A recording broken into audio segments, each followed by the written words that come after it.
This is episode number 191 of the Homeowner Show.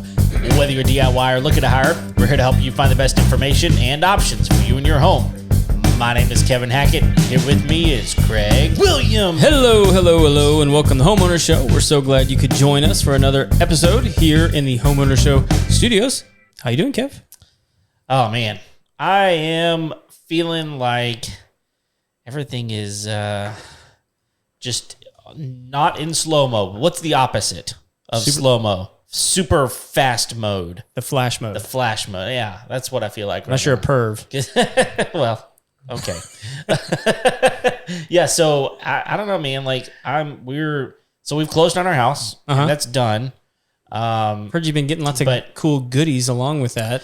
Yeah, so what's really kind of unique, I would say, is that the seller is an older lady, and she is moving in with some family. Mm-hmm. So she didn't need some of the stuff that she has, because right. They would have double things. Like, so they've given us like a washer and a dryer. They've given us a riding lawnmower. They've given us some like power tools. They've given us let's see what else. Oh, some pig statues. Pig statues. Are these like in the yard or something? They're in the yard, and what's really the most interesting thing about that is that we found out the other day. So we spent an hour and a half there the other day just meeting her and talking to her and like hanging out with her for a little bit. Right. Which is actually really, really great, because I wouldn't have wanted to be near the buyer of my house. But this lady was phenomenal. She was amazing. And I think we're best friends now. And anyway, but she told us that the pig statues were there from a previous owner, and they've owned this home since 2007. So I actually think that's kind of cool. So do they have wings on them? No, not yet. Okay. Well, no, because there's like pigs and there's pigs with wings. Yeah. No, my mom collects pigs with wings. Yeah. They're like all over. They've been all over my house since I was a little kid. Yeah, they're a thing. And apparently, I was like a nickname for her in college. It was like Pig Fly. Was like yeah, it was interesting. Kind of weird. I don't know what it was. That's valuable information. I don't know what you're gonna do with it. I don't either. Not yet. I got to think about it. But yeah, she gave us a bumper pull table. And bumper pull table with a is that like tabletop is it like 6-sided?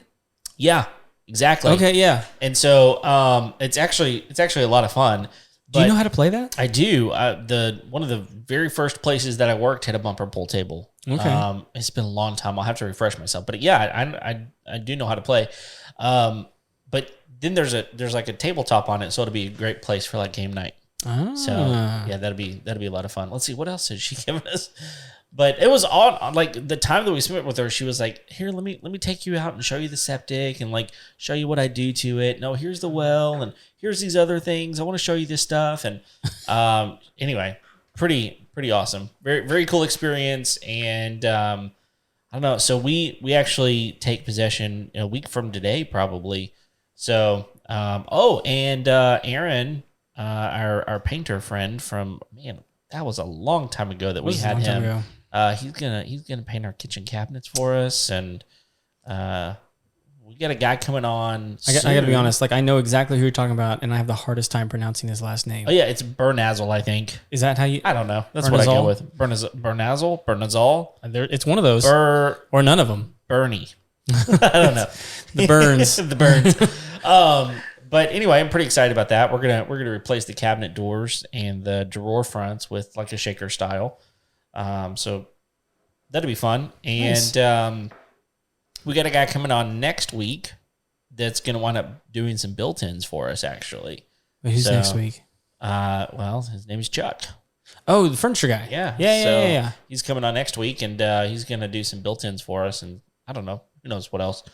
But it's been kind of fun. Like my kids, we've been jazzing them up a little bit because the house is configured differently. You know how you like have certain amount of furniture, and this house is set up differently, so we don't need some of the furniture. We actually bought a new Lovesac Sactional.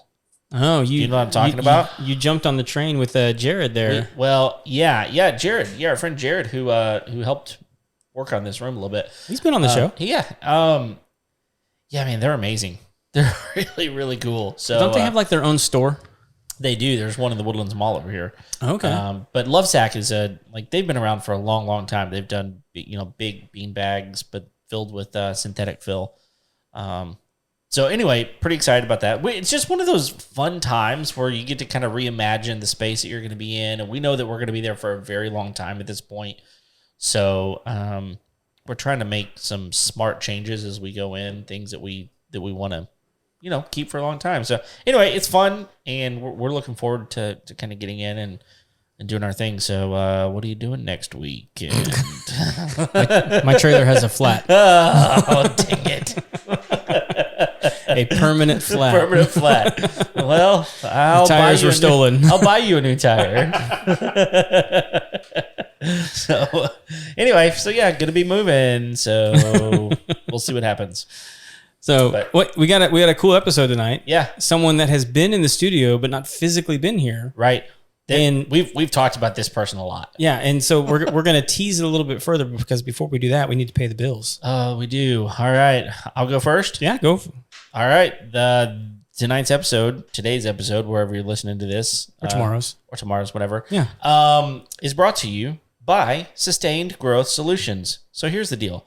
For all you business owners out there who want to grow your business, it's one of those things where you're trying to figure out what's the best method to do that. Well, Sustained Growth Solutions can step in and help you with all kinds of things, including website help, SEO help. One of the big things that they help with is lead generation, which they do completely different than some of those other companies out there that try to scam you with leads. They give you 100% exclusive leads for your business to help you grow. So if you want more information, the best way to get them is by sending an email to info@sustainedgrowthsolutions.com, and they will be able to help you out. Yeah. And we all know that a lot of businesses listen to this show, and who doesn't want more leads? I mean, and exclusive leads? Come on now. That's and none of this, what is it? We're not going to... We've done that plenty. Yeah, we've dogged on some of those other ones where like it's a cockfight to jump in there and grab one of those leads. It is. So, yep.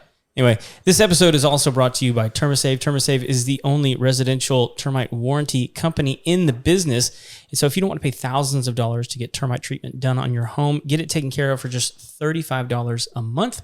Get your home protected and free of termites. And if you get termites, treatment's covered. Only costs you $35 a month rather than seeing those 4-digit bills come through.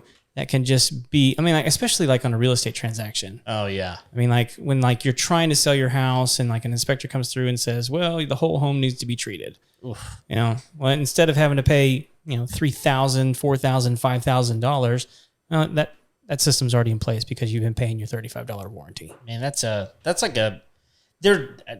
the thing. There's not another termite insurance warranty type company out there. No, this is the only one. It's the only one. So if you want to be protected, just like insurance, it's a warranty. It's like insurance, whatever. Like there's no copay or not copay, deductible. No deductible. Yeah, there you go. So it's easy. Yeah, that's that. I don't think we've ever mentioned that before, but there's no deductible on it. That was a big question we had to ask. So anyway, tease the guest. Yeah, we got Deborah and Paul in the house. That's right. Finally. From Paul the Plumber. That's right. How you guys doing? We're doing good. You're doing good. She doesn't like the microphone, y'all. She likes talking. She just doesn't like the microphone. She's what I would call the voice behind the phone. Yeah. Right? She's the one that answers the phones, and you got to just get friendly with that thing like you would your cell phone. Okay. That's right. It's fine. Yeah, no big deal. Tell her, Paul. Yeah, you just be natural. Act cool. Cool. It's okay. Be cool, man. Be cool, man.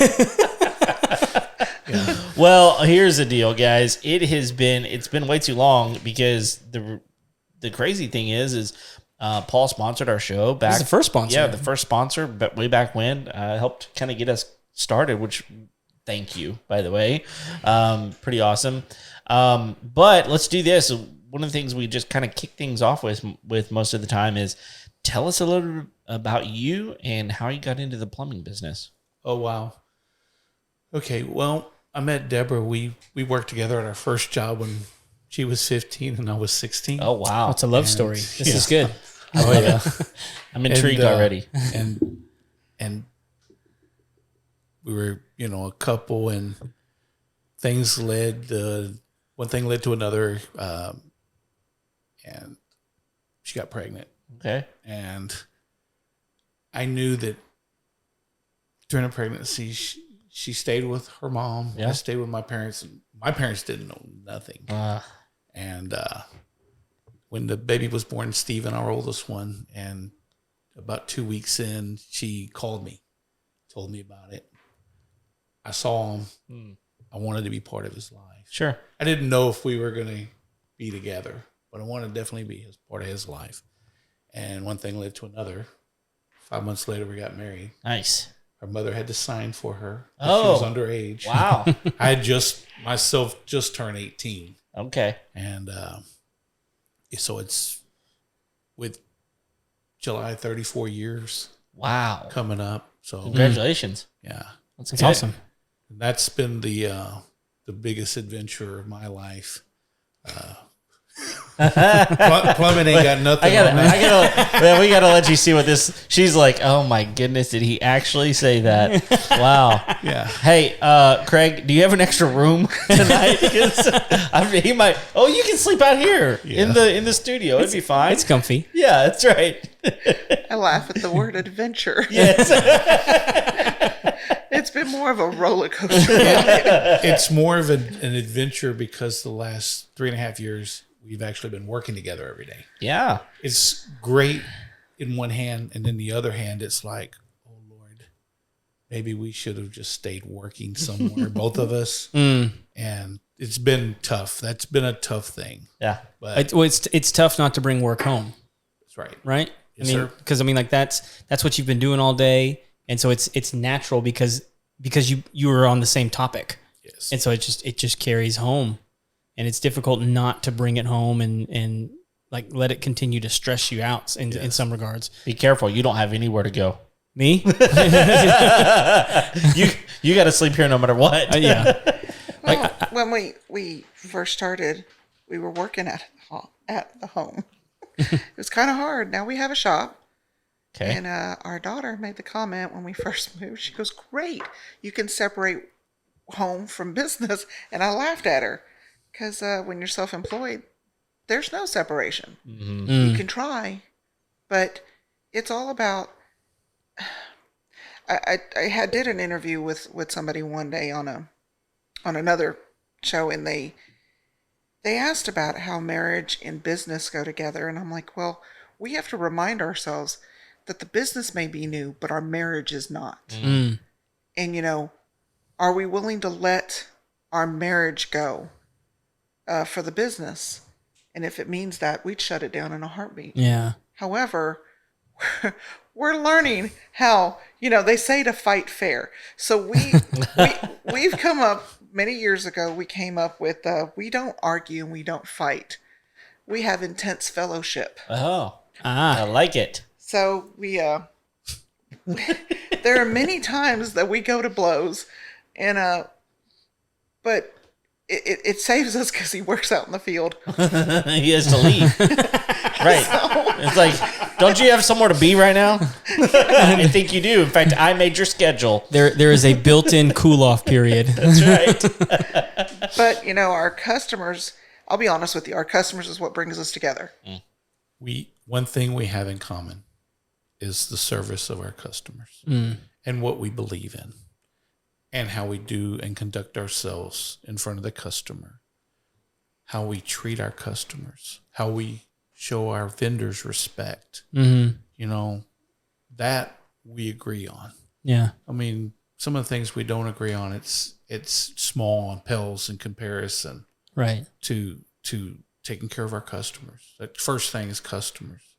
Without them, you don't have anything. Right. And it doesn't matter how good you are at what you do. You don't have the customers, you can't do nothing. Yeah. And then, your people, your team, You know, the people that are with us, we if it means I've got to stay in a truck and be one of those service guys, then that's what I'm ready to do. Right. Because that's where I'm needed right now. I like to work on the business, but right now I got to continue to work in the business. And some days it's hard. Yeah. Because the old muscles and the skeletal parts, they don't work like they used to. You know, when you're crawling across attics and changing out water heaters and getting on roofs, it's rough work. Yeah. So Yeah, jungle gyms don't have anything on attics. No. So I actually have kind of an odd question, but I think we can get some interesting answers out of you guys, because I do know that like one of the audiences that we attract are entrepreneurs and business owners, because they like to hear sort of the stories of because we're catering to the homeowner here. Like we want to inform them about tonight we're talking about plumbing, obviously. But like we have a lot of people that, sort of have that spirit. They want to have their own business. And I think a lot of times they go into it, and if they have a partner, like a husband or a wife that they can partner up with, I think it's natural to think I want to bring that person along with me to do that. And so you guys have had I would say the luxury of being married for, would you say 30 years. 30 years? Yeah. Close. And then in business for 3 now together. Like, what would you advise, maybe like a young couple who's thinking about going into business together? Like, how could they prepare their marriage to survive the business? In y'all's opinion, I think you should take that. She'll have some words of wisdom. Well, yeah, no, we want to hear it. Yeah, it's not easy being married for 30 years. It's not. However, like Paul said, we started young. Had our first child when 16 and 17. Then we got Scoot married. up. I want people to hear you. We had our first child at 16 and 17, and then we got married at 17 and 18.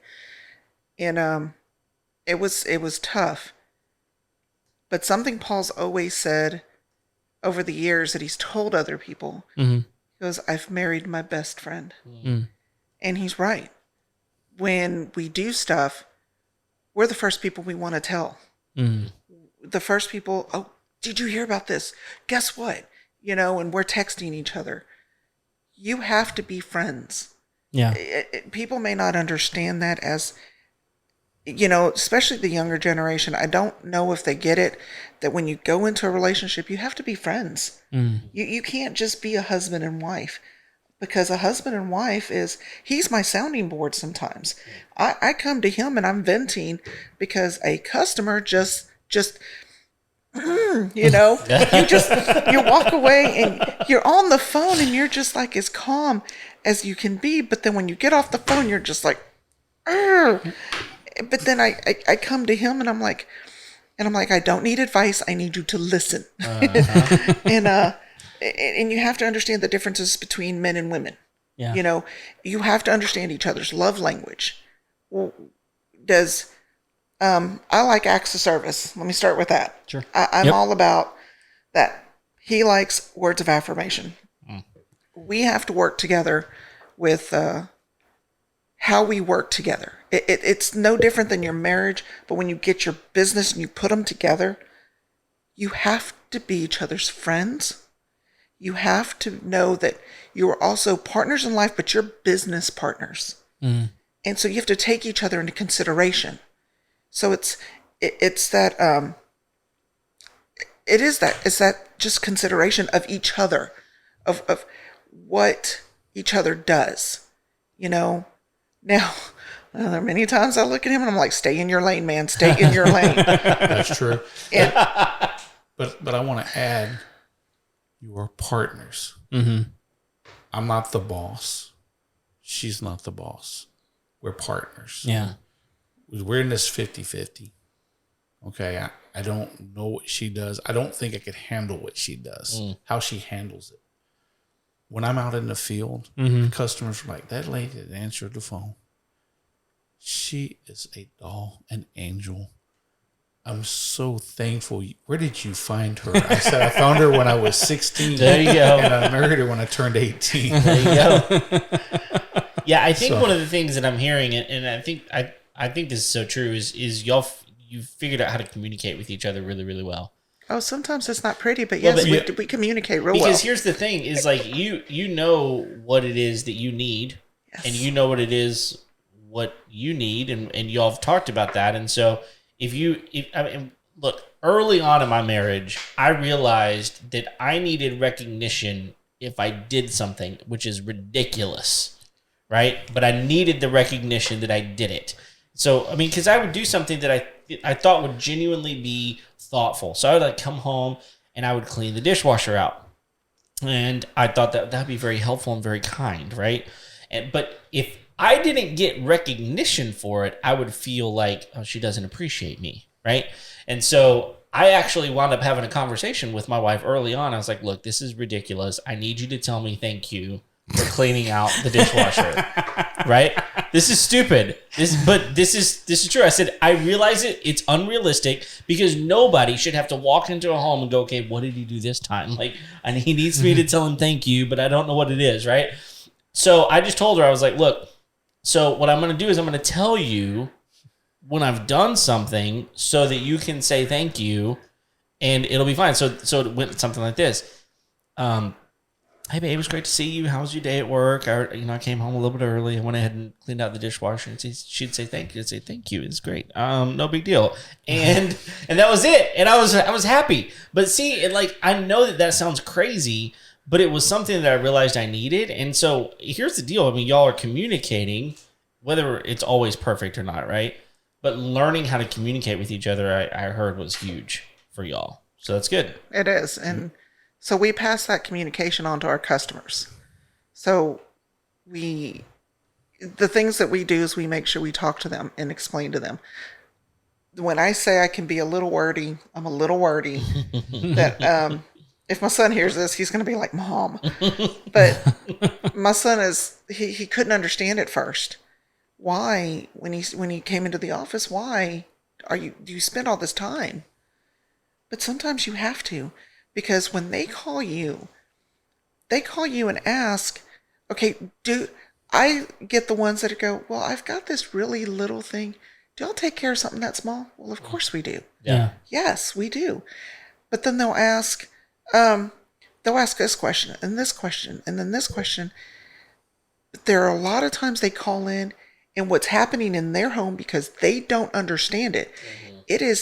It is the most important thing, the biggest thing. It's a tragedy at that moment for them. Yeah. And I have learned to understand that for them, this is massive. For me, I can look at them, I can tell them on the phone, it's okay. This is what's happening. Because in 3.5 years, we've been married all this time. He's been in plumbing since our youngest was a year old. Okay. Wow. Okay. She will be 32 this year. So since she's been a year old, he's been in plumbing. I'll be honest with you, I didn't know much about plumbing until we started our business. Because he would talk and my eyes would glaze over. I'm so sorry. I would also add how good she is with a customer. I mean, she's on the phone and she'll cry with a customer. And some of the things she tells me, it's moving how much a customer trusts. Mm-hmm.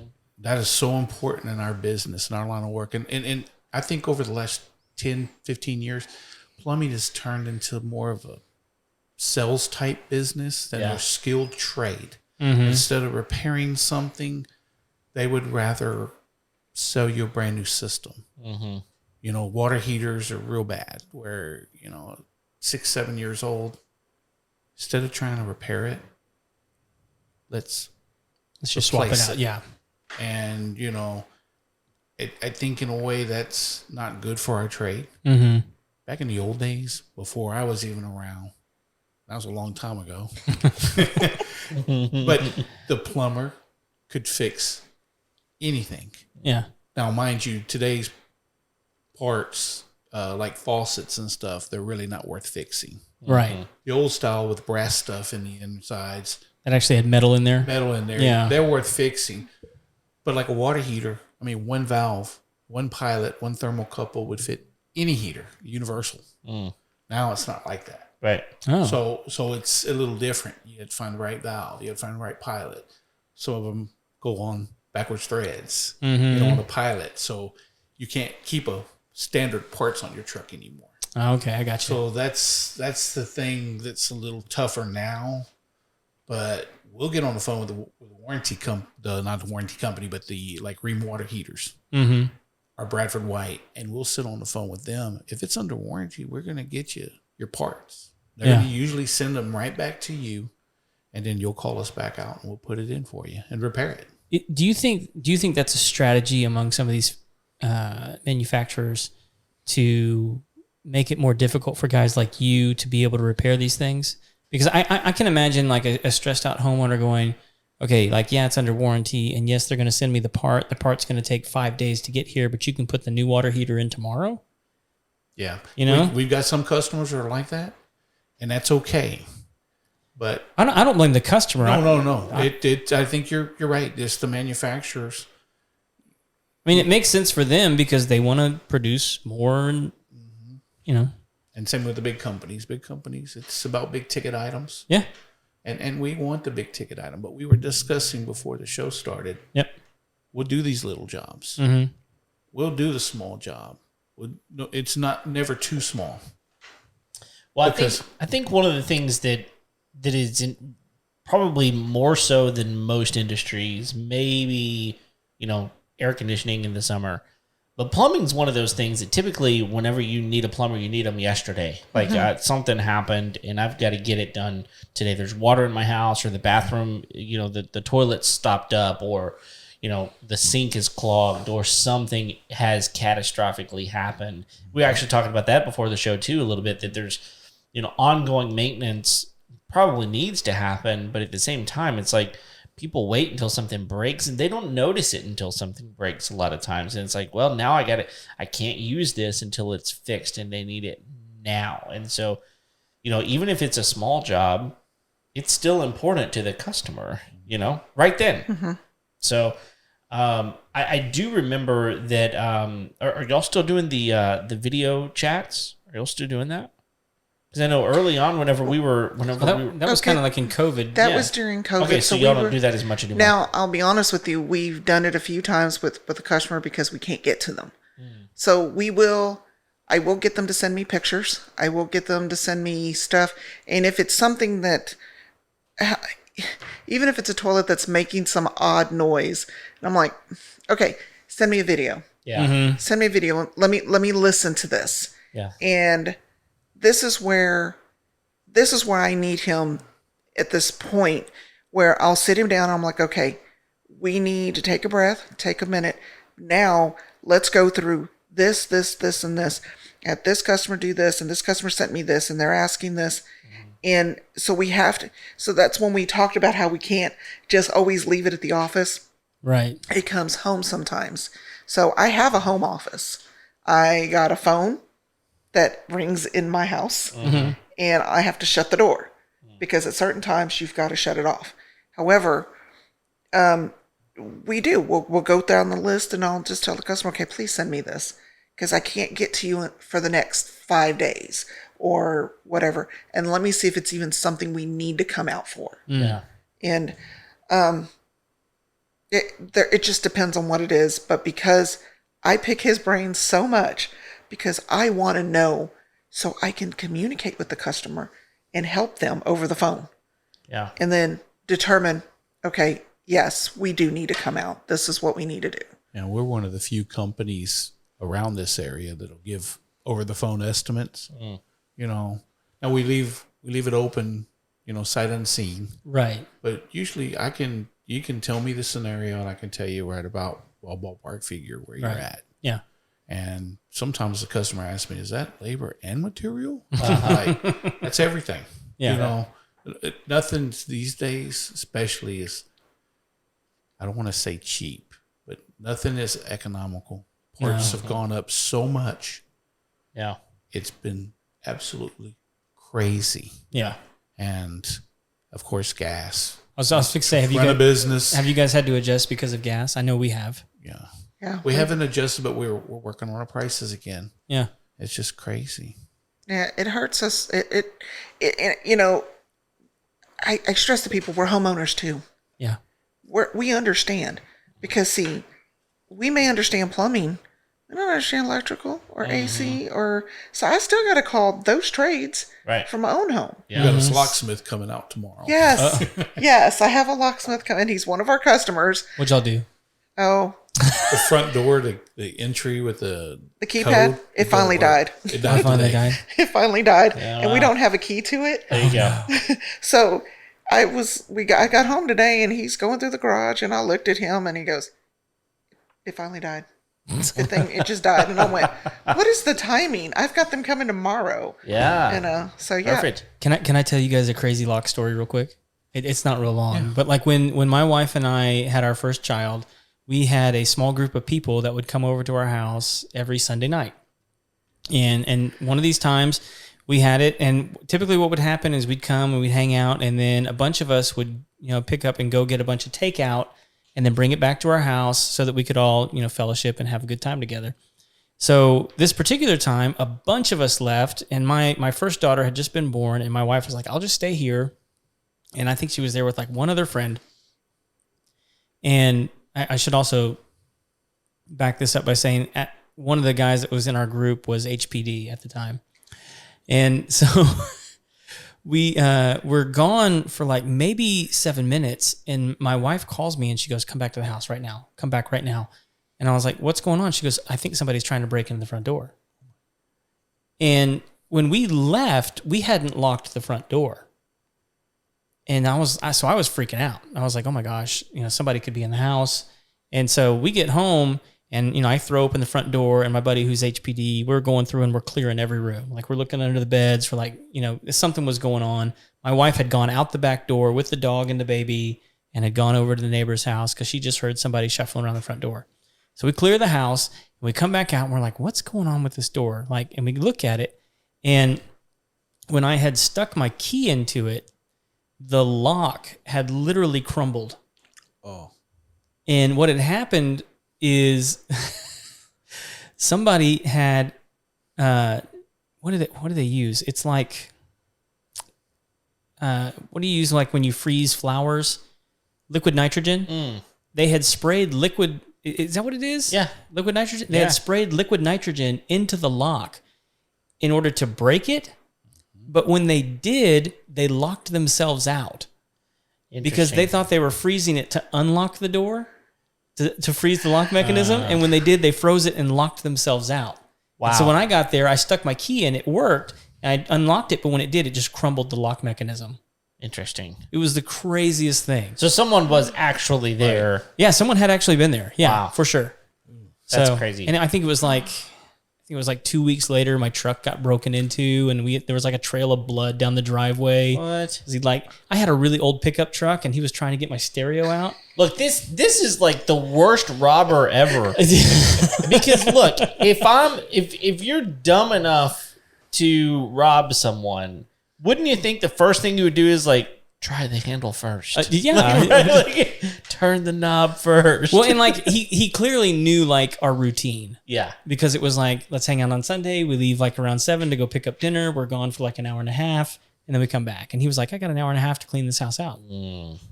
My wife just happened to be there.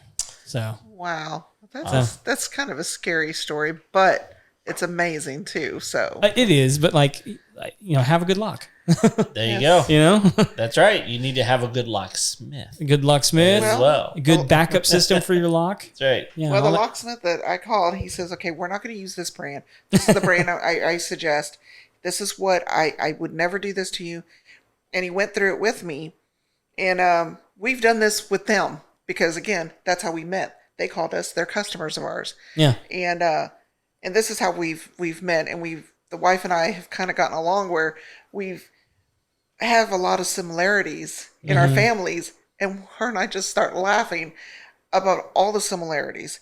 And then, so I'm like, you know what? I got to call them. This lock is about to go out. And I'm not letting anyone touch it. I know what's going to happen. He's a plumber. That's all I have to say. And so he called and he gave me my estimate. And I get so busy that I forgot. So last night I'm texting and I'm emailing him back. I'm going, oh my God, I forgot. I'm going to miss my appointment. And so I called this morning. I went, did y'all get that? I need to know. Am I still on the schedule? And they're like, oh yeah, you're still. Just to come home to find out that the lock died. And I'm like, what timing? Wow. So again, that leads to we're homeowners too. Yeah. So we understand. I don't like surprises. So we don't want to give our customers surprises. So I try to give disclaimers over the phone and be honest with them as much as we can. Be as open. Transparent. That's just the best we can. And, I will tell you this. I'm better over the phone. Mm-hmm. I can make you laugh. Mm-hmm. I get in front of people and I freeze up. He's the opposite. Get you on the phone. On the phone, I'm just like, don't you ever answer my phones again. Just go away. Don't you ever answer my phones again. That's a true story. But he gets in front of somebody and he's just like, I'm like, who is this person? Yeah. Who are you? But that's kind of how we work together. We've learned a lot about each other since being in business. And you would think being married, it was almost 31 years because we'll be 34 this July, but we'll be going on 4 years in business in November. Okay. So that's awesome. Well, one of the things, so you came out to my house, I don't know, it was probably 3 years ago at this point. And one of the things I appreciated is we had a couple of issues that were going on, and I didn't know what I needed, but at the same time, you took the time to explain. Look, if you don't do this, then this is going to be a problem. So one of the things that that I'm always very cognizant about, especially one of the reasons, like whenever we're talking to our listeners on this show, is I want to help them figure out, how do I not get scammed by a tradesperson, like by a contractor? How do I not, because I don't know what I'm doing. Like all I know is that there's an issue here, and how do I know that they're not selling me a water heater when they could have just replaced the pilot for, a fraction of the price or whatever.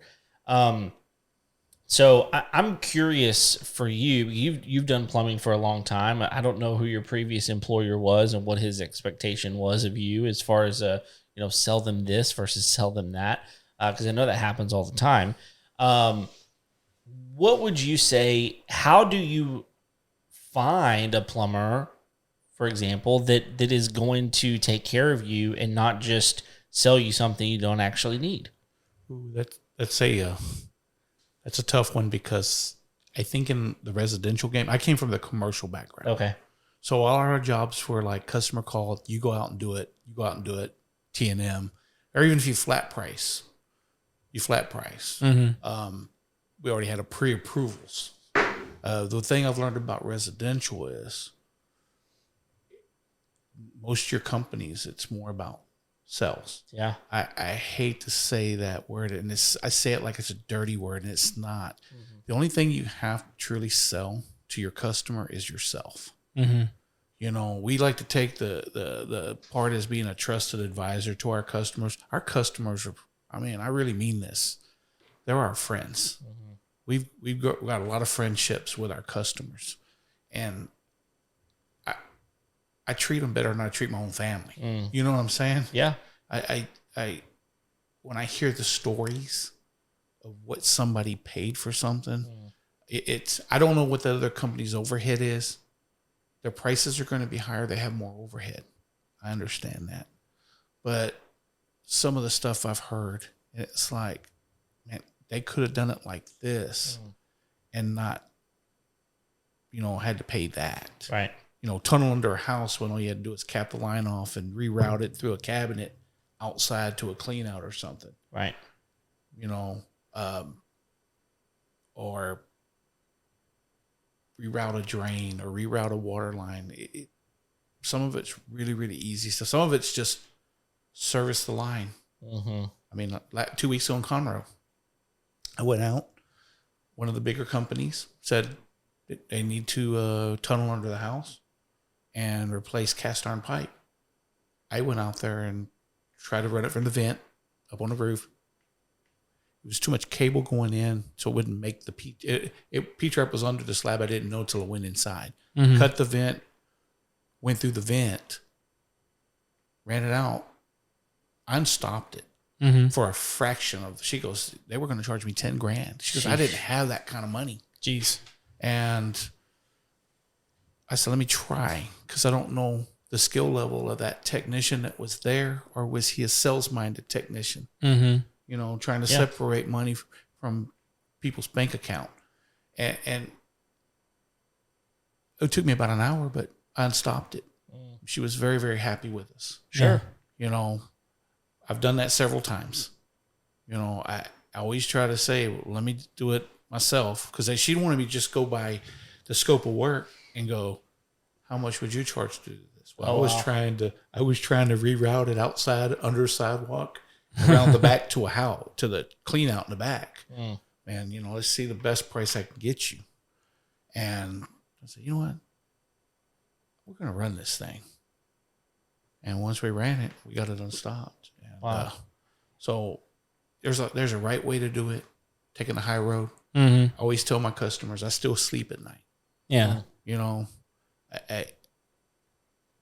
Deborah knows this. We'll lose money before our customers waste money. And, you know, I'm almost to a fault where if it's questionable, yeah, I could probably charge for that, but let's just take care of it. So in that particular situation, what is it that, and I don't want to get into like who that company was, but like what is it that they were going to do that was going to cost $10,000? It was the routing of the underneath. They were going to tunnel underneath. They were just going to bypass the problem, right? Well, no, they were going to fix the problem. They were going to tunnel underneath and make an access hole outside, tunnel underneath. Right. It's like underneath the foundation. Underneath the foundation to replace that pipe. Okay. When that absolutely has to be done, it has to be done. Yeah. So I know you and I talked the other day about that weird one that I came across where the supply lines were coming up through the foundation in the middle of that bedroom. Is that a situation like where I might need to go underneath? If something were to happen with those pipes, you can either redirect them up above or you can go tunnel underneath. Well, with that kind of work, we would have to find out where the lines came from and where they're going to. Then put a test on it, find out which one's leaking, find out where it goes to, then take it up and over, unless it's like a sleeve, like in an island sink. Right. In Wood Forest, I've had the house is like 4 years old. I've had to go out there and have it tunneled 15 feet. And I've had to replace that pipe that was in there. It was 4 years old. It wasn't going to fix just one line. I fixed both lines because we got it done. We're opened up. As long as you're there, right? I got to do both. Yeah. It's going to cost you the same amount of money both ways. Trust me, most of the money's in the excavation and the backfill. I would imagine. It's not in the plumbing. It's about a 2-hour plumbing job to route that. And I found out what was funny is this customer, she was home. Husband was in Louisiana. They were about to move. She went into the attic, followed the 2 water lines down the exterior of the house. And she goes, they come in behind this cabinet. And I cut under the cabinet. They're right there. Wow. I said, you know more than most plumbers know. That's amazing. She diagnosed everything. Oh, wow. And then I went under the sink in the island, and I could see where the pipe, it was a sleeve. It's a PVC sleeve that has both lines in it. Yeah. They took regular, hard, rigid CPVC pipe and forced it down that. And was that the one you were telling me about where they curved it? Curved it, yeah. They make a soft CPVC, which would probably have been better in that application. PEX would have been the best. Sure. But use the soft rolled CPVC. I've seen it done before. They used hard pipe. And then they put 90s in there. You couldn't hardly make the turn. Geez. So it was a pain. But the biggest part of the job was excavation. Yeah. So do builder, I mean, like you said that home was only 4 years old. Do builders not warranty the plumbing? The most times on built homes, it's a 1 year warranty. 1 year. But Is that like from completion or from completion, when you're from the date, I guess you buy the house. Okay. And then That seems. I do 6. But that's completely normal. I know it's normal, but it just. I mean, like Well, the one thing I can tell you, this is from the state board.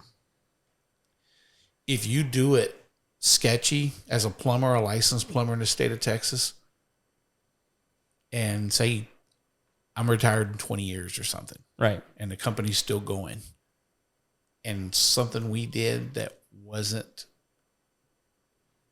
like the way it should have been done, Sure. it's a lifetime warranty. What? It's the plumber's responsibility and obligation to make that job right. Wow. Huh. That's if it's done wrong or, in certain way. And it's like, You mean if somebody comes in and goes, well, what the heck was this guy doing? Yeah. Okay. But like if you do it right. Yeah, you just give your standard warranty. Okay. That makes more sense. I got you. Yeah, sure. I think when it comes to what I hear you're talking about with how you deal with your customers and everything, the hard part is a lot of people they call a plumber. They go, "Hey, can you get out here in the next hour?" Well, no, sorry. So they hang up and they call someone else. Can you get out here in the next hour? And whoever says yes is who they hire. And then they wind up getting these yahoos there who, first of all, don't know how to do plumbing. Or if they do, they're just going to try to sell you something. Or worse, this is, to me, worse. They bought a home warranty company that they don't have any control over who comes to their house. And so they call the home warranty people and say, "Hey, I've got a plumbing problem." The home warranty company says, "Now you're going to have to pay your deductible of $100. Yep. And we're going to send a plumber out." That plumber gets there and I actually had a home warranty plumber come to my house one time, and he told me, he said, "I just want it was a disposal problem, garbage disposal." And he told me, he said, "My boss reminds us every single day, you do not replace garbage disposals. You do not replace garbage disposals." And I'm like, "What are you talking about?" And he was like, we are instructed, do not. I was like, "You probably shouldn't be telling me this right now."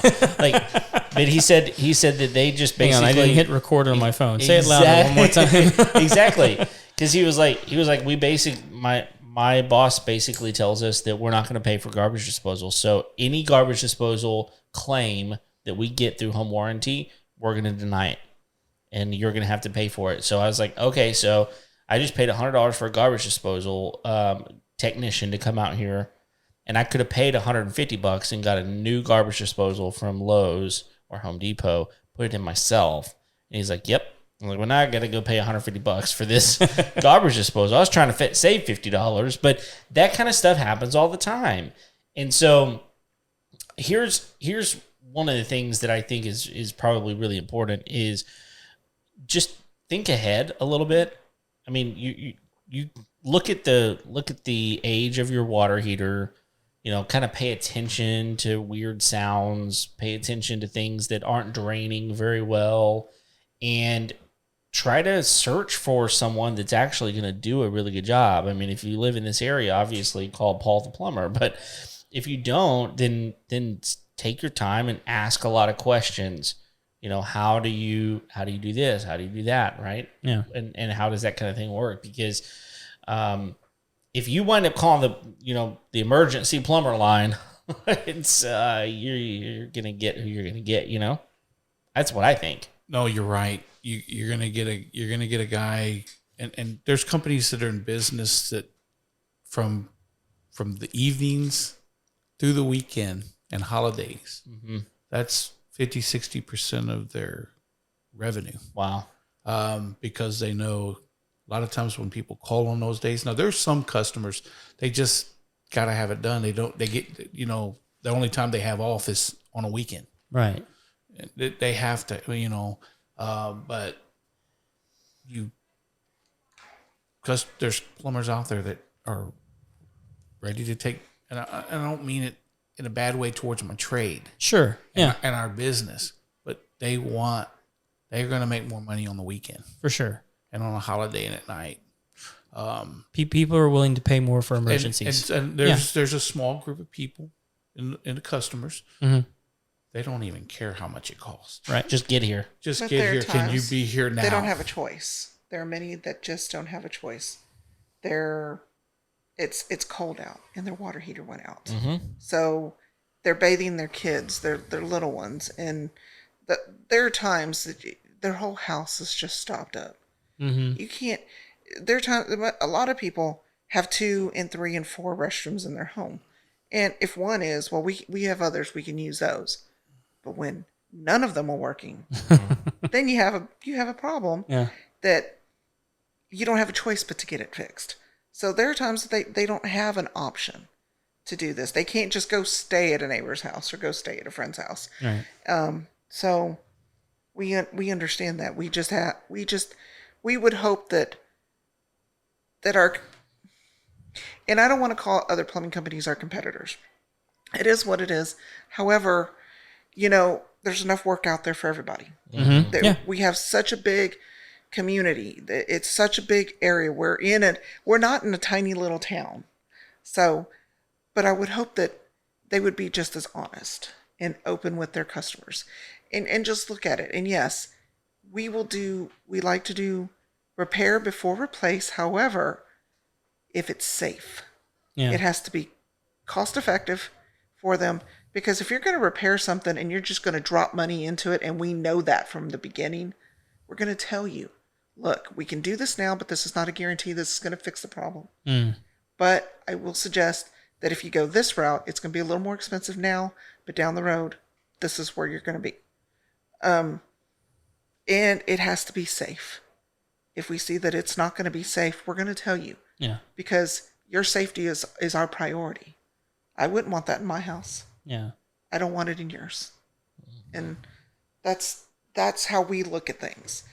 And no, I feel like we can all learn from each other. We have I guess I'm gonna throw that out there. I've got what I call plumbing sisters. There are companies, one in Katy, one out in Missouri City. And we don't go to Katy. Go to Missouri City. Yeah. So that's a kind of a drive. Yeah. Yes, it is. So we partner with them. Yeah. Well, and I know that like in our industry, like there's a lot of other like, quote unquote competitors. That I'm like you. I don't necessarily look at them as competitors because I can drive down the street and like all of us can have plenty of business. Looking at the number of houses around here. I mean, like we were the fastest growing cities 2 years in a row. There's plenty of work.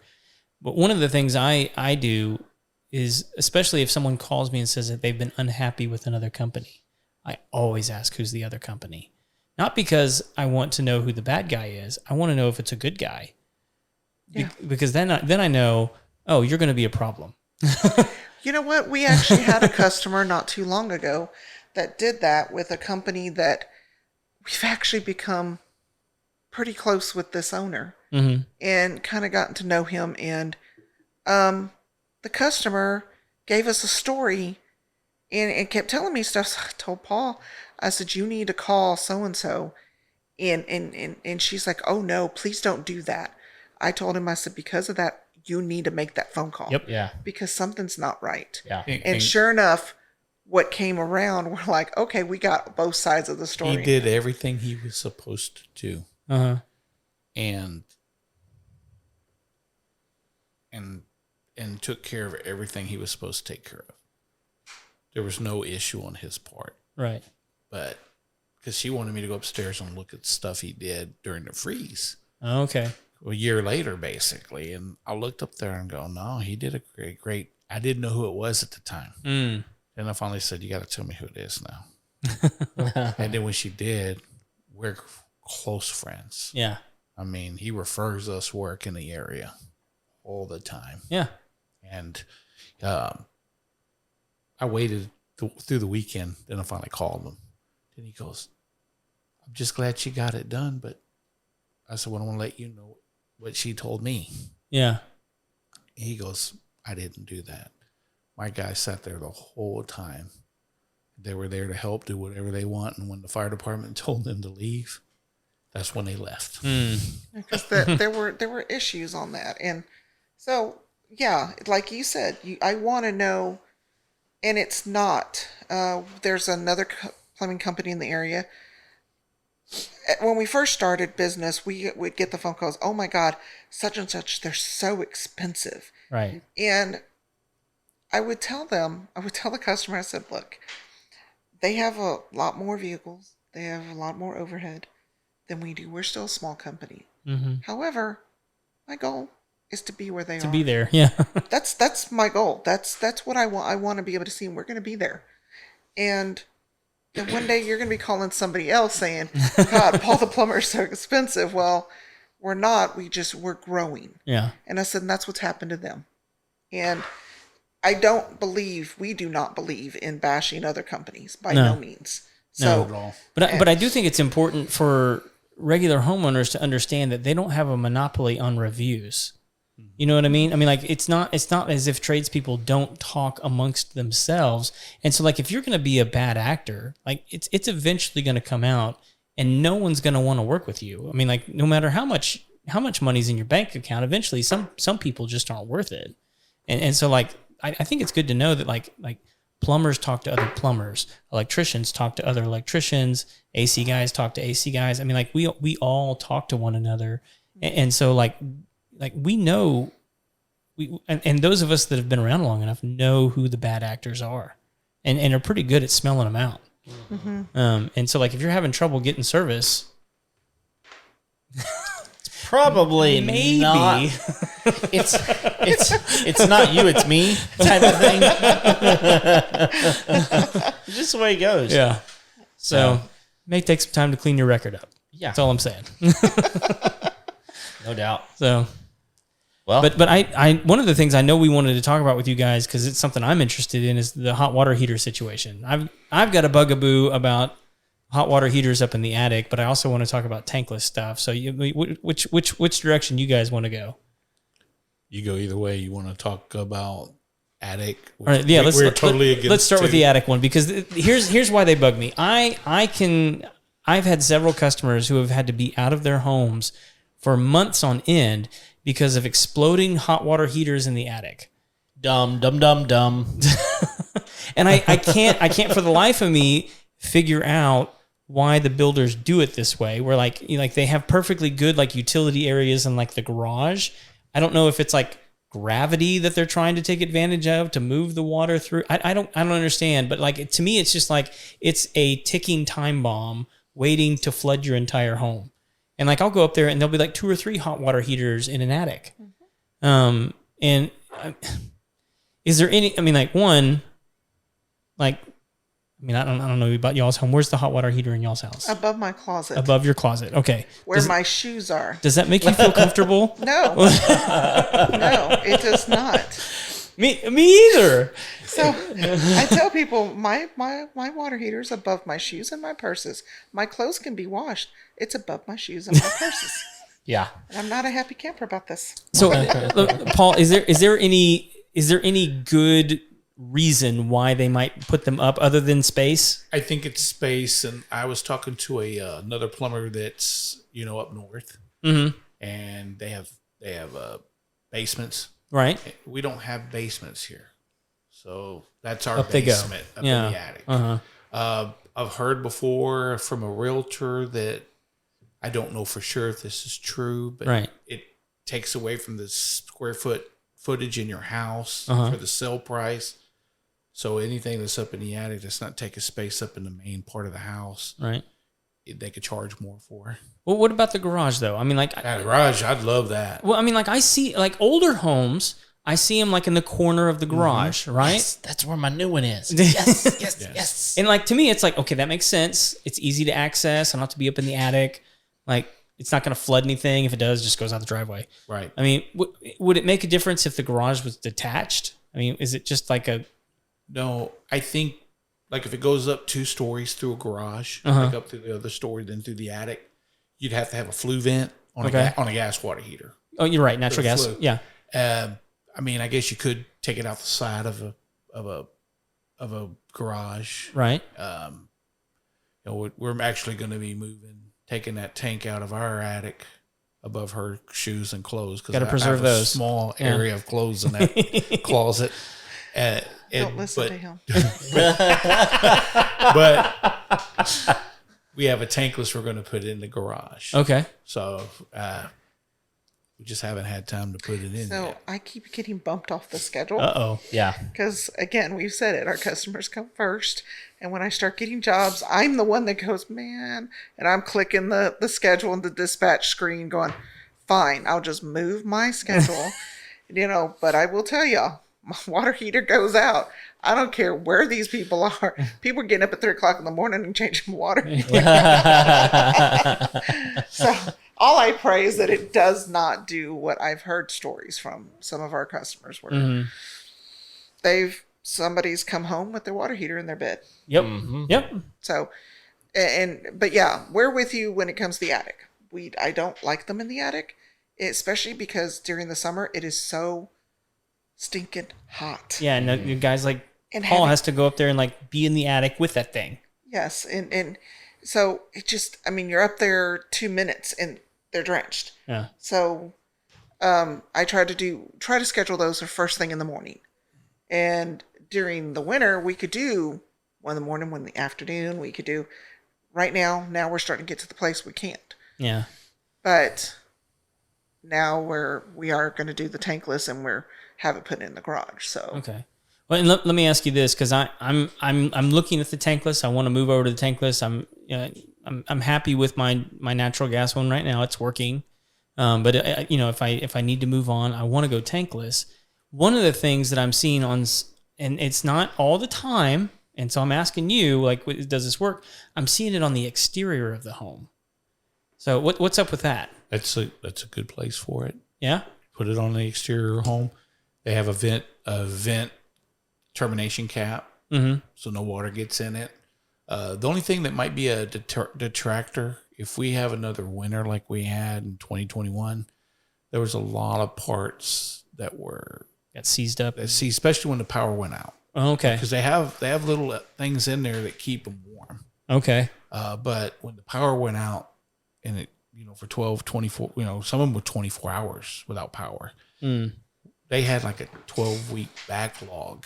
Oh my goodness. On repair parts. Now, are those the electric tankless? Those are the gas. The gas I'm tank. sure the electric. I don't see a lot of electric unless it's for one fixture. Okay. I do see them like on a travel trailer, Right. Yeah. or something in small space, but I don't see them a lot tankless like that'll do 3 bathrooms. Most of those are gas. Okay. So so explain to me then, during the freeze, there's something about them that's electric then. Well, there's electric components in it that run everything else, and that'll heat up the stuff in it that has the water in it. Okay. I would imagine like the ignition system on The ignition system, the blower motor, the computer board, all the solenoids that are in there. Those things have a solenoid valve that, you got to have so many gallons a minute. And if it's going too fast, it has to choke down the pressure so it'll get temperature instead of pressure. So the higher you set that temperature on that tankless inside your house, that Reduces water the pressure pressure. will be Yeah. reduced to like a trickle. I remember going out helping another company out when I first got into business. And he goes, man, I've got this guy that owns this in River Oaks that owns this construction company, and we put 3 of these things in. And he said he can pee harder than what's coming out of the shower. And I said, the first thing I said was, okay, what's the temperature set? Well, he wants hot water. Yeah. It's set at 160. I said, that's the problem. It's going to get temperature on that water over pressure. Yeah. So the lower you have that temperature, usually in a house, it's 120. Yeah. Okay. Okay. Reasonable. Yeah, and these things go 16 gallons a minute. Cooking crawfish in your bathtub. So Right. yeah. Goodness gracious. So, let me ask this other question, because at one point I was looking at putting a tankless water heater in, and the plumber said, "Well, a lot of houses in your neighborhood, it's going to be very expensive because they got a 1/2-inch pipe coming to them. So are most tankless water heaters requiring 3/4-inch pipe? Tell you the truth, all water heaters are requiring at least 3/4 pipe. Okay. Even your tank types have. Because apparently in the neighborhood it was an old neighborhood. All right, the house that I had was built in 45, and it was. You can say who it is. You don't live there anymore. No, not that one. No, I've consistently increased the year of the house that I purchased to newer homes. This was the first one I ever bought. It was in Arkansas. It was 1945, and it was 3/4-inch pipe. But he said for whatever reason, a lot of them in that neighborhood were a 1/2-inch. Wow. He said so. So that was an issue that apparently you're not running into most of the time. No, not around here. Good. Usually good. No. Good to know. Yeah, it's good to know. For you, it's really good to know.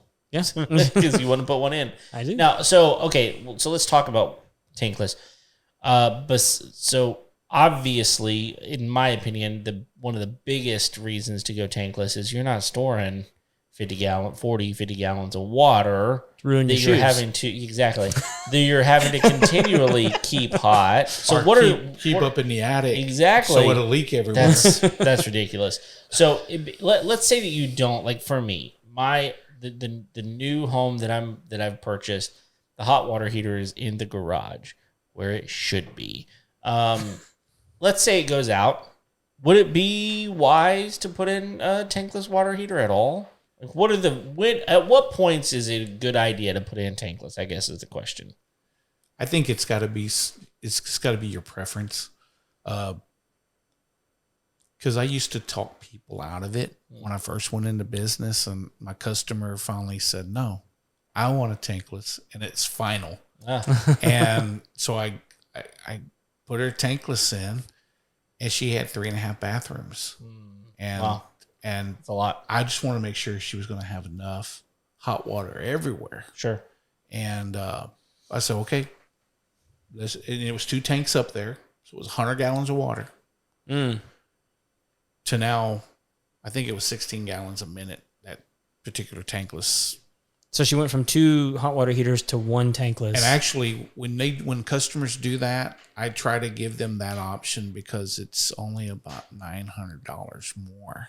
For me to put a tankless in than to put 2 tanks in. Oh, wow. So it's not that much difference because that one little tankless can carry that load of that 100 gallons of water, or 80 to 100 gallons, whatever you have up there. And I can retro. The heaters have come a long way. Before, you had to make sure the gas pipe was 3/4 all the way. You had to make sure everything was sized right. Now, a pipe that lines together, in, out, gas goes in. They do have a drain on them because they condense. We take those to an approved drain. And the vents are PVC. The flue vent goes out with an upside down P trap through the roof. And then we come, usually as long as the square footage is right in the attic, we draw our fresh air from the attic space. And there's one more thing. Oh, they have to have an electrician to run a plug over to there. Is it just a 120? It's just a 120. Yeah. And then we build a wall, like a plywood wall, from joists down the floor. And then we put a piece of plywood on there. We hang the heater. And we repipe it. And they look pretty sharp. Yeah. I like them. That's why I got one. I hadn't put in yet. But I got one. I'm just tired of, 50 gallons in 8 years now.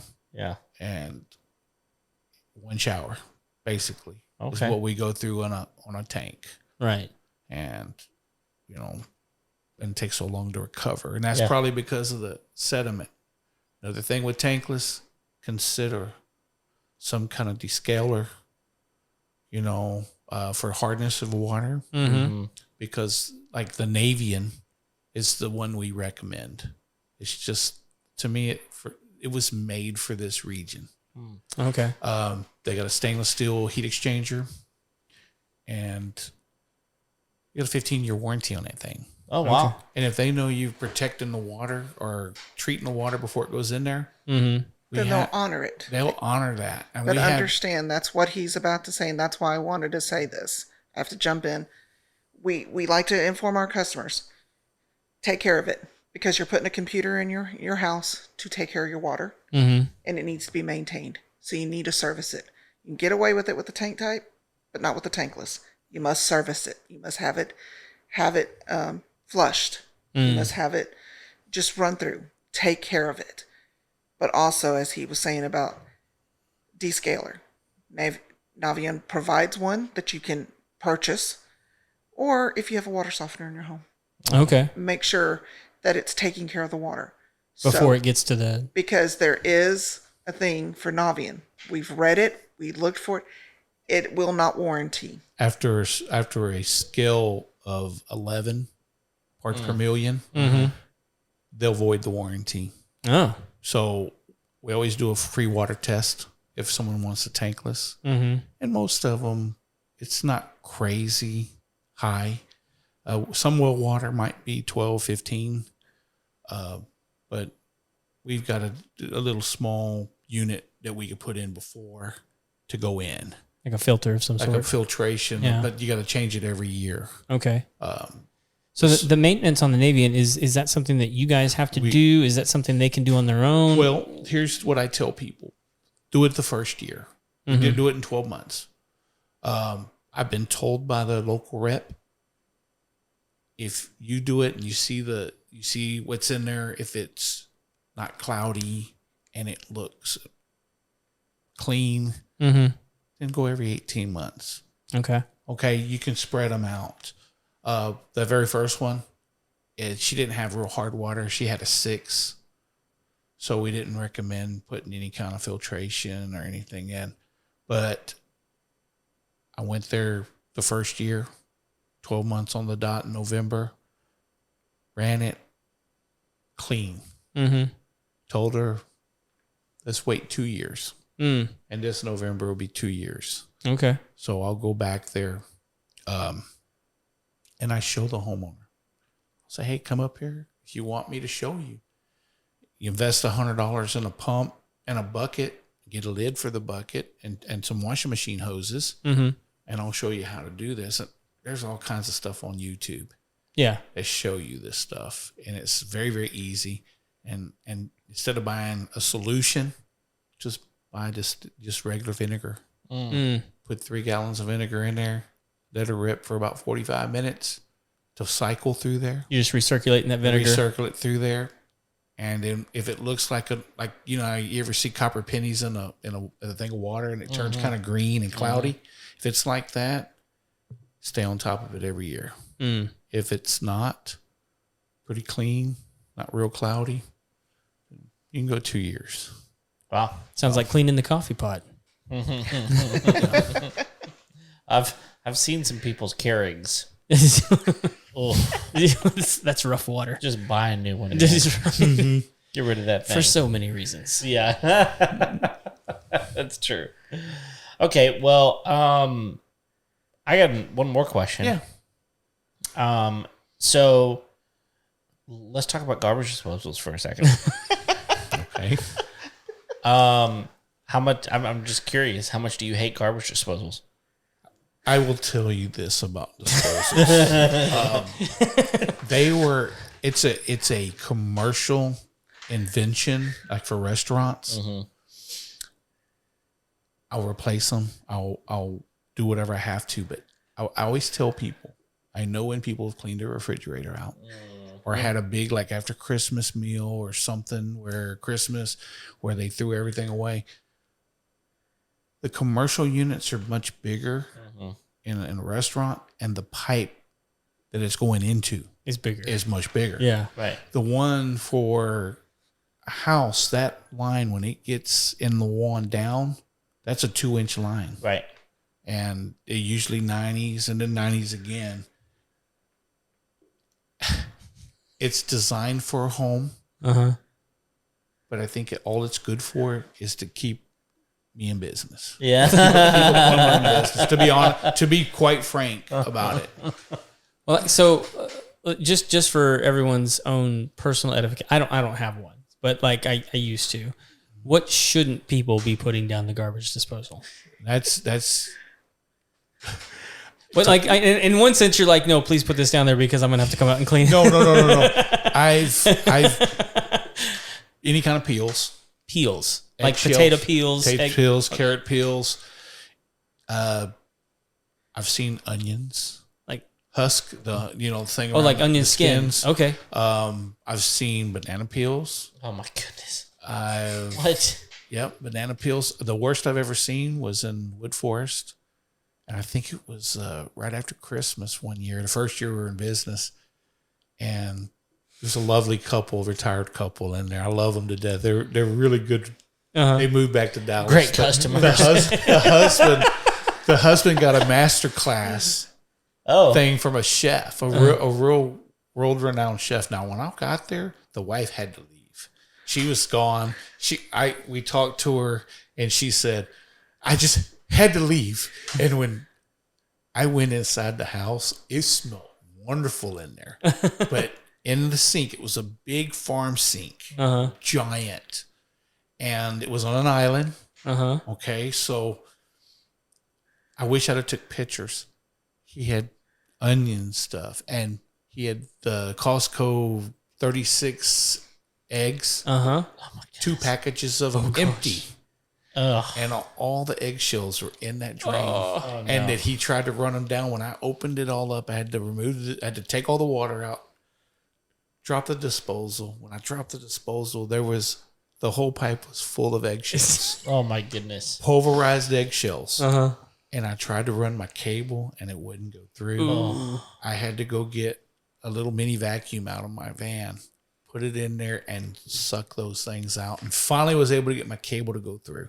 Jeez. And then when, like I said, he was like right beside it with food, and he would throw stuff in there and it would splash on his food. He goes, "Do you want something to eat?" And I'm like, "No, I'm good. I'm out." Yeah. And I looked at the kitchen. He was, no, I know why she left at that moment. Wonderful kitchen equipment in that house. We're talking this house is like $2 million. Right. And her kitchen was tore up. He ruined her kitchen. Yeah. And she had told me later, it. the next time I went out there for something, she goes, "You got to understand why I couldn't be there." I said, "I know, Miss Becky. Mr. Don, he destroyed your kitchen." Called him out. She goes, "I wish I was this close to just getting rid of that equipment and buying new equipment." Oh my goodness. Yeah. Well, I actually remember one time my dad accidentally, wasn't on purpose, dumped some cooked rice down a commercial disposal, and then tried to run the disposal, and it was just a big old mess. Yeah. Had that same problem in a Golden Corral in Humble, Texas, about 12 years ago. Oof. Where somebody did that. Must have took a whole bag of it. Yeah. Oh my goodness. I had a customer call, and she goes, "Well, I was cleaning out the refrigerator." First keywords, and I'm like, so taking a deep breath and waiting for the rest. And she goes, "Well, we had made 4 boxes of macaroni salad." Oh. And apparently nobody ate, so she was dumping it down. And she goes, "And so now?" And I'm like, "Yes, ma'am. Yes, ma'am." Yes, ma'am. So, I'm aware. just knew. I know. Just knew. It's not going nowhere. Yeah. So here's what we wound up doing, because I told you about we had an issue. It wasn't anything too major, but they weren't going to warranty the garbage disposal. And so what we did is we just put strainers on in each side of the sink, and we dump everything we can into the trash can, everything. And if something gets down just because you're rinsing off a dish or something, then we'll run the disposal for something like that. But it's very rare, and the strainer catches almost everything. So I would encourage a lot of people to do that. What's going to be really interesting is this new house we bought. It's the first time we've ever been on a septic.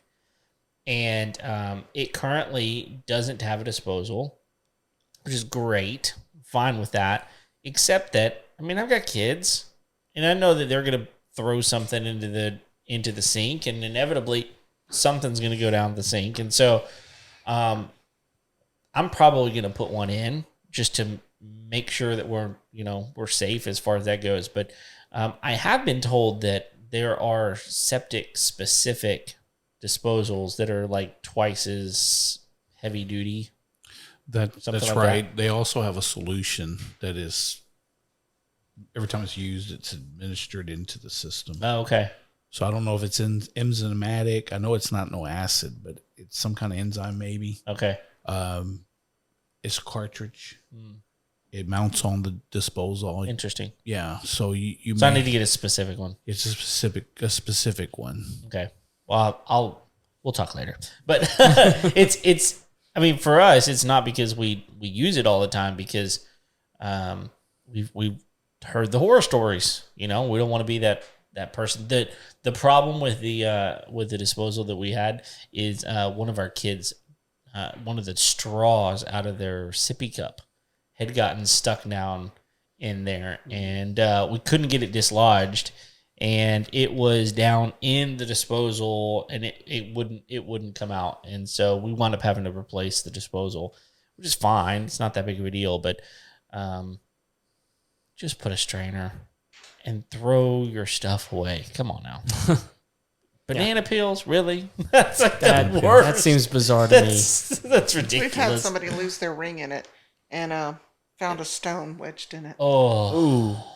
So it's... We got the stone out, and it was working after and it wasn't that big of a stone. Did you get to keep it, though? No. Well, that was the first problem. He didn't get her a big enough stone. Lesson learned.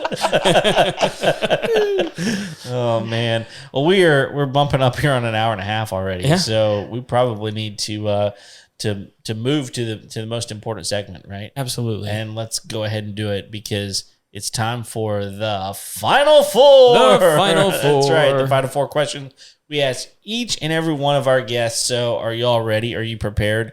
I'm ready. You knew this I was may not coming? be prepared, but Okay. I didn't know it was coming. You didn't? Okay. Well, we're going to ask both of you. You both get to answer separately. So, we'll just start ladies first, right? So we'll let her go first. All right. So here's the very first question, right? What's the must-have tool you won't leave your house without? My phone. Your phone, yep. That is the number one answer. It is. Ding, ding, ding. Definitely. All right. Paul, what about you? What I must have? I'd have to say my phone, too. Yeah. Yes, sir. It's how business is done. That's it. It's by far, it's not even close, the number of people that answer with a phone. It's not even close. In a far distant second, I think, is pocket knife. Yeah. Way, way far distant. Yeah. All right. Next question. What's a job you walked away from? So preface it. We always have to preface it. People that listen to this all the time are like, oh, here we go.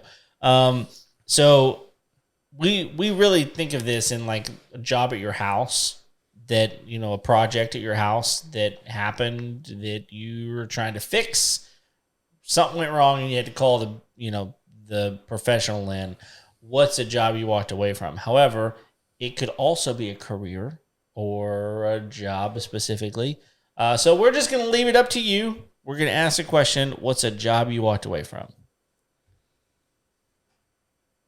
I'm trying to think. Because, if we're putting something together at home, we either get it done or it goes in the trash because we're done.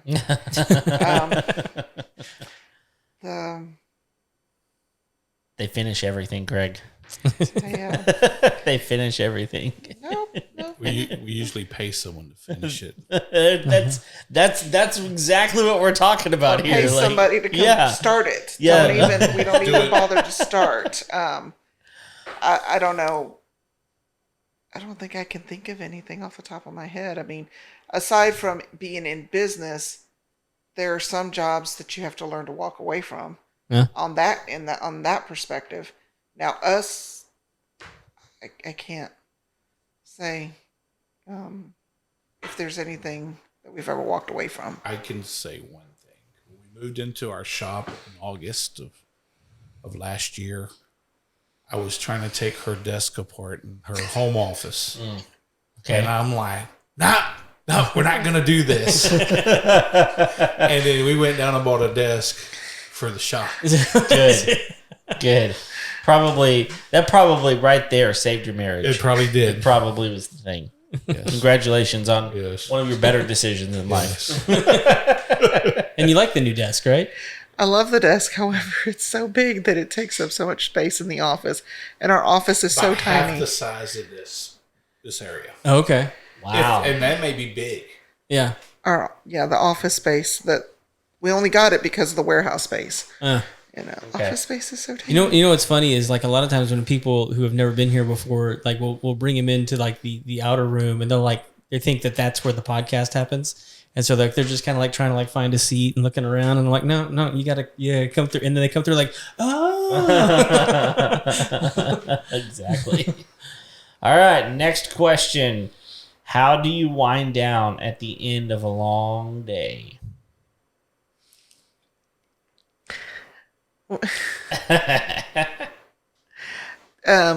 Usually just sit and watch TV, get in our recliner, and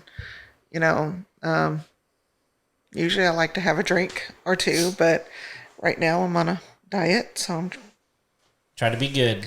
yes I am. Yes I am. I promise I'm trying. what shows got your attention these days? You have a go-to? So if there's nothing else to watch, we will rewatch Leverage Leverage. I like Okay. that one. and, Yeah. That's a good one. and Burn Notice. Those are the shows that we Okay. will rewatch. If there's just nothing else to watch, we've seen the episodes multiple times, Right. but we love them. Yeah. So Good stuff. Leverage is good. It's one of my all-time favorites. All right, Paul. Yes. Sometimes what we do is we've had such a hectic day. For us to wind down to get home, we may not say nothing to each other for 3 hours and just sit right next to each other, watch something, do something, and Take a deep breath. take a deep breath. Yeah. Try to cry a little bit, I guess. They're people after my own heart. That's what my wife and I do. We just sit and we'll watch a show or two just to kind of, I can imagine your wife cries a lot. yeah. That's mostly my fault. we've told people before that there are times we just don't want to talk to people.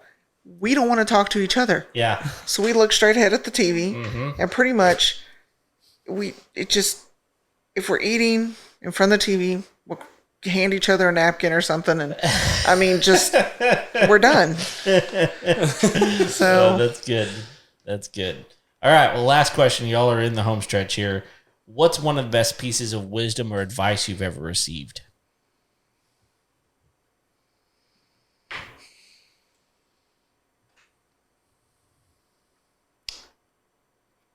been given a lot, not taken a lot, but given a lot. That could be it right there. Take good advice. There you go. Yeah, sometimes you don't know it's good advice That's true. until you're older and you're like, man, now I know what they meant. Yeah. I don't know. I guess I'm put on the spot. When I leave here, I'll go, that was it. That was it. That was the thought, All right. Well, let's do this. Paul, what's yours? We'll come back to you. Well, there's a lot of things. The best wisdom that I think I've ever got is try to stay into some sort of a lifelong learning type process in your life to develop better skills and personal skills. Trying to become a better person. Because this is me 10 years ago. Right. Who I am today, who I've been the last 4 years or three and a half years. That's not me. Mm-hmm. Some of the things people tell me, like, I can't believe you were quiet and timid and you would rather not talk and stay in a corner when we went somewhere by myself. People find that hard to believe today. Yeah. It's like, you wouldn't like that, but I been reading books for about 16 years. Did separate types of books, had a mentor about 16, 18 years ago that kind of introduced me into it. And I mean, I'm in my mid 30s, so it's like, you ain't going to teach an old dog new tricks, but literally changed my life for the better. So, wow. Good. Lifelong learning. Who was that? A gentleman named Raymond Brown. Okay. Him and his wife, Yolanda Brown. Very important people in our lives. They're like our spiritual parents. Very, very wonderful, beautiful people. We love them very much. It's just still around. Oh, they're both around. Yeah. They live in Sugarland. Awesome. They're the only people I go to Sugarland for. Okay. That's it. Yeah. Sorry, that's too long of a drive, but they warrant that drive. So yeah, there you go. All right, your turn. I try to think of the things that my mom would tell me growing up. Just one, you don't judge a book by its cover, and Mom would always tell me so many things, and as I go through my life, I went, oh yeah, she said that. And I feel like I'm lost, but I do know that you have to have a positive attitude. You change your mindset. And I will tell you this, I guess, because we walk through our life and we learn things from the things we do. But I wish I would have come to know Jesus first, a long time ago before we did. Because everyone has a different faith and a different walk in life. And I respect that. But for us, a lot of our reason that we're still here is because of Jesus. So Amen. That's Amen to that. probably one of the things I wished we would have done sooner and introduced to our family sooner. But we did when we did, and I know God has a plan, so we're gonna walk with it the best we can. There you go. It's awesome. I love it. Well, we got one final question. Sorry. It's okay. Can you count? Yes. That was 4. And it was called the final 4. But Craig has to get his question in every single time. No I get one. He gets one. So go ahead, Craig. The final 4 and then the Craig one. That's right. All right. If people want to get a hold of Paul the Plumber, how do they do it? Best way to do it, you can see, I know I was going to get that question and I didn't bring that other number, but let me start with call our office 832-521-3252. That's the best way. You can also reach us on our website. There's a section that says contact us, and you can send us a message. We have a it goes to our operations email, so multiple people watch that. So not just one, so that's the best way. Go to our website, paultheplumberllc.com. Send us a message. If you need to email us, go to operations@paultheplumberllc.com. Okay. So those are the best ways to reach, because multiple people keep up, not just Monitor one. that. Yeah, yes. That's awesome. Great. So Very Fantastic. cool. Well, thank you guys. It's been really, really good. Thank you. It's been fantastic having you guys in here. So it's been too long. Well, that's dumb. We should have had you on earlier. But Well, he tried. it is what it is. We're all busy. But thank you for being here, and thank you for the listeners and the viewers out there for downloading today's episode. We appreciate it. Go ahead and like us, share us, do all the things. We appreciate you very, very much. And until next time, we'll see you later. See ya.